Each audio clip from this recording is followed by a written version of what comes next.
Okay, quick video. I don't know if any of you have ever seen the cheap LED lights, the light strips from Japan, or I'm sorry, from China.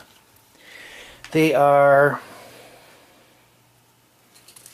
little LEDs, and they're RGB. They're called 5050 RGB LED diodes, and you can cut the strips like right at the gold contact points. And these diodes each have a red, green, and blue LED inside of each one of these squares. Anyways, there's all kinds of applications for these things. They're self-adhesive. You can actually, they have 3M adhesive on the back. These are waterproof too. They have like a gel on them. I don't know if you could see that, but it reflects. It's like some sort of rubbery gel.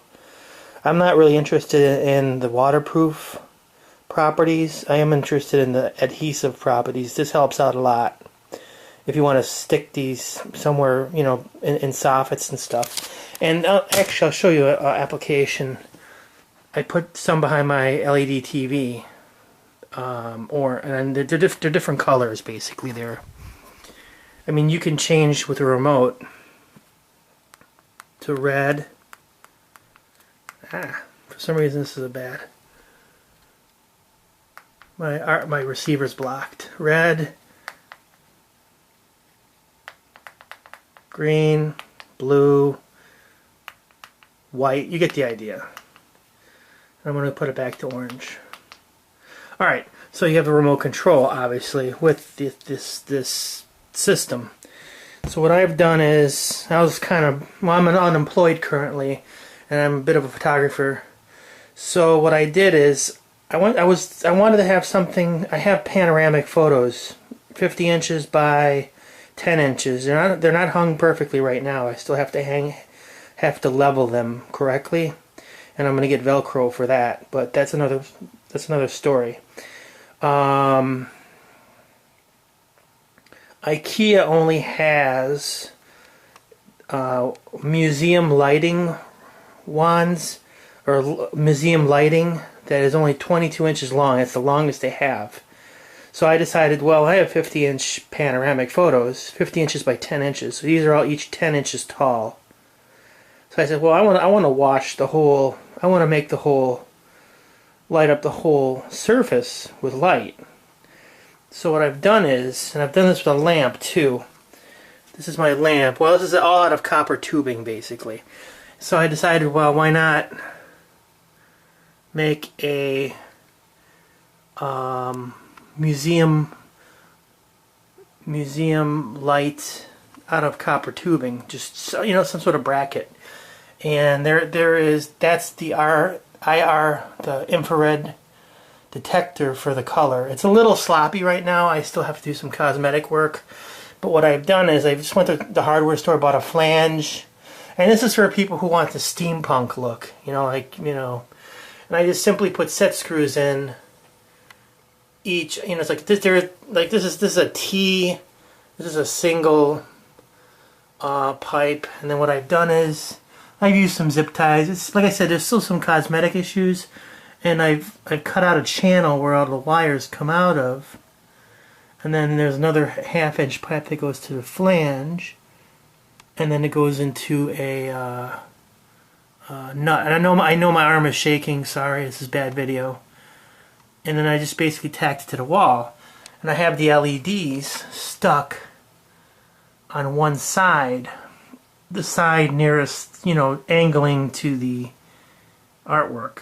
And I had to split them. So I had to do some soldering here. And like I said, it's a little sloppy, but I'm just gonna refine it a little bit better down the road. Anyways, I'll show you the finished product. This is just an idea what some people can do. I'm just giving you an idea.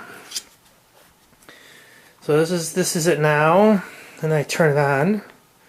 It's lit up, and let me turn off the. So there it is.